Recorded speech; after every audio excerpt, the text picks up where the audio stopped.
Boa tarde, gente. Meu nome é Camila, esse é o Matheus. A gente trabalha na ANEL e como desenvolvedores.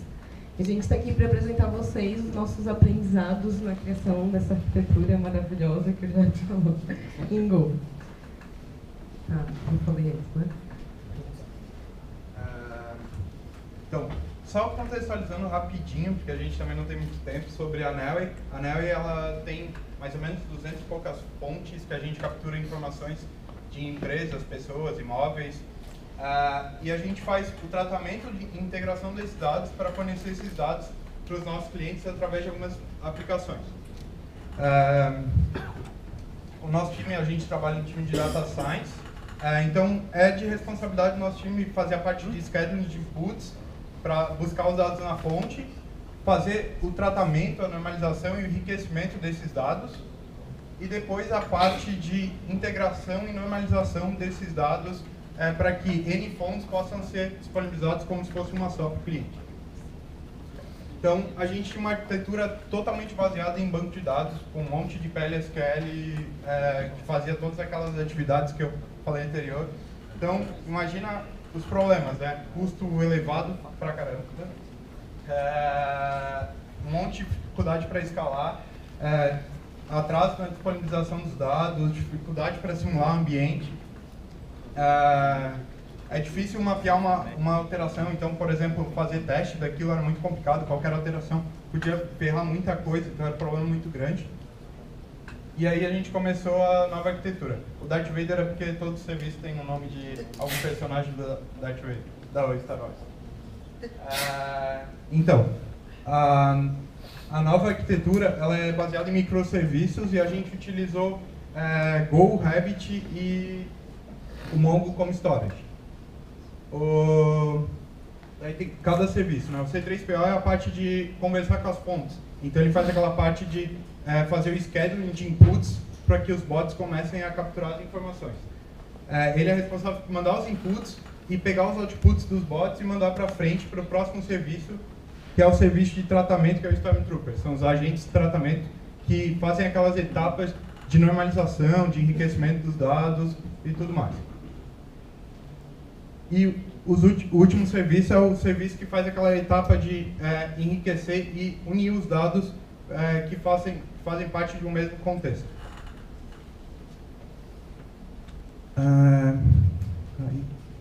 E o último serviço ali é um serviço que a gente criou de catálogo. Como a gente tinha a parte de enriquecimento, antes a gente consultava tudo no Postgres para fazer enriquecimento de dados CPF, tratamento, então a gente indexou esses dados e começou a fazer pesquisa para agregar, por exemplo, um CPF para uma pessoa, um CNPJ para uma pessoa.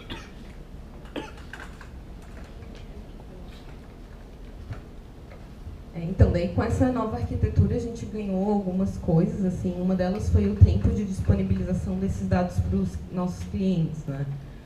Na aplicação daí. Tipo, antes com a arquitetura anterior, a gente disponibilizava o dado dentro de uma semana, assim, depois de ser capturado na fonte. Aí com essa arquitetura nova a gente entrega os dados em stream, então é capturado da fonte de um site ali e esse dado está aparecendo para o cliente dali alguns segundos. Assim. Outro ponto positivo foi a maior facilidade em escalar horizontalmente essa arquitetura, né? Como a gente optou por bancos, etc., que é mais fácil de escalar horizontal, a gente acabou ganhando isso também. Outro ponto também que a gente fez foram scripts automatizados para a nossa infraestrutura, para evitar as máquinas flocos de neve, assim, tipo, tem aquela máquina, ninguém mais sabe como criar ela, então a gente criou scripts e tal, para ajudar a gente nisso, quando a gente quisesse levantar uma máquina de novo, fosse bem fácil.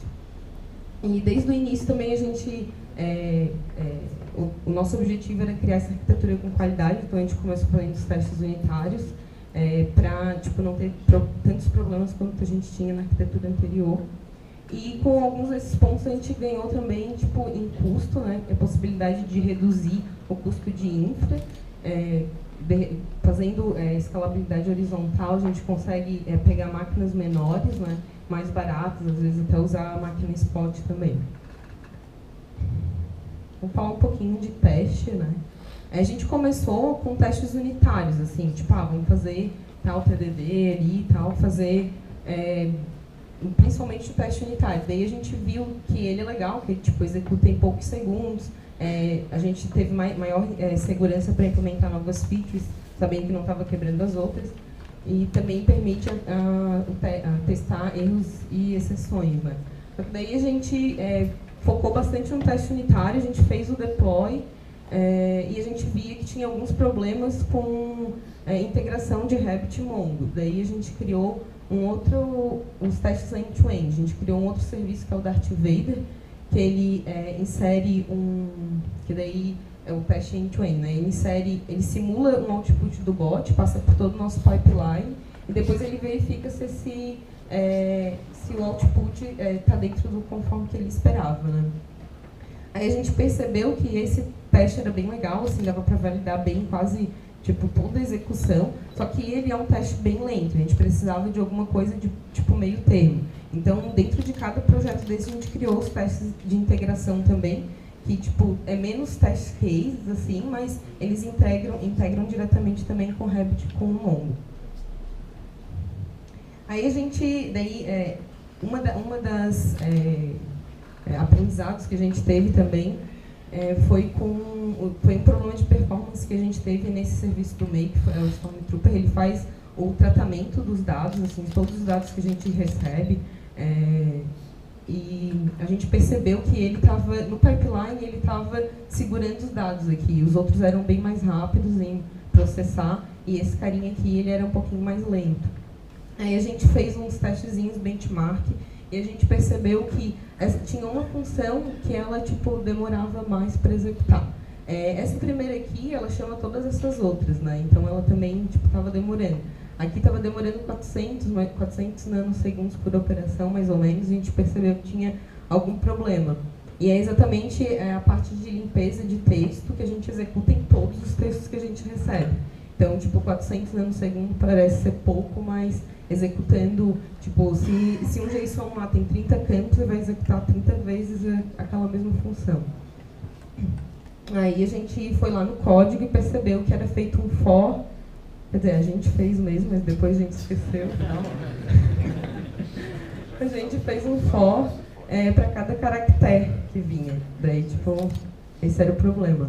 Daí esse aqui é o testezinho benchmark bem simples que a gente fez. E daí essa daqui é a solução para resolver o problema, e daí a gente rodou os testes de novo e de 400 nanosegundos passou para 19 nanosegundos, deu um ganho de desempenho absurdo, assim. Foi bem interessante, assim. Foi a primeira interação com o benchmark que a gente teve, a gente só usou o benchmark do Go mesmo e já deu para descobrir bastante coisa legal. E daí com isso, a gente fez alguns testezinhos de carga no início, mas a gente percebeu que tipo, a gente só foi ver o problema de performance em produção mesmo. Então foi outro aprendizado nosso, que é investir um pouco mais em teste de carga para perceber esses problemas um pouco antes de a gente colocar em prod. Daí aqui tem duas ferramentinhas que são escritas em Go, que é interessante, uma para teste de carga no Rabbit e outra em HTTP. A parte do... como a gente disponibiliza esses dados para outros times indexarem esses dados para disponibilizar para as aplicações, a gente criou um HTTP stream, que a ideia era que o cliente conectasse, no caso do time do Core, ali que o Pizarro até antes apareceu, começasse a consumir esses dados em tempo real.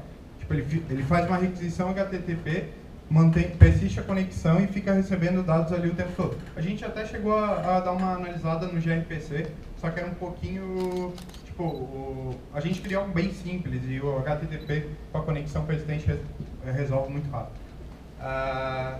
Isso foi legal pra gente, principalmente porque a gente estava tendo muito problema de fazer integração com outros serviços de outros times. Então, com a API é muito mais simples do que integrar inserindo mensagem na fila de outro time, de outro serviço, que é um inferno. Então, a maioria dos nossos códigos, alguns códigos na real estão no Neo Labs lá. Códigos assim que a gente acha bem relevante para o pessoal que quiser dar uma olhada em Go mesmo, que é as melhores abordagens. Cara, o pessoal da HashiCorp, inclusive existe esse vídeo, Advanced Testing with Go, dono do CEO, acho que é da o Hashimoto, que é da Hashcorp. O cara é fera demais. E Docker Kubernetes também, obviamente. E esse paper também é muito legal. Ele fala o Go debaixo dos panos, assim, como funcionam algumas coisas, como ele armazena as variáveis de memória e tudo mais. O Pizarra, inclusive, fez um talk num meetup que a gente teve de Go aqui, que explicou bem esses passos, é bem legal. Então, um negocinho que eu acho que eu, no início, estava bem acelerado, feito louco com o Mané. E eu não comentei ali que eu acho que a gente utiliza um negócio que eu acho bem legal de utilizar o Rabbit, utilizar essas rotinas é na parte de conexão com as filas. Então, tipo, a gente, na época que a gente fez, a gente ainda mostrou pro Jeff, que, tipo, é legal tu criar essas conexões com o Rabbit e startar as rotinas. Dá um ganho de performance bem legal, é bem legal ver o funcionamento. A utilização de canais e rotinas com o Rabbit. O Rabbit pra gente a gente teve vários problemas de conexão, inclusive tem um post que o Mineto postou lá que resolve bastante esses problemas, então a gente não botou na apresentação, mas no Semana Go tem. E cara, acho que é isso, a gente tentou ser o mais breve e sucinto, e não sei se alguém tem alguma dúvida, alguma pergunta aí.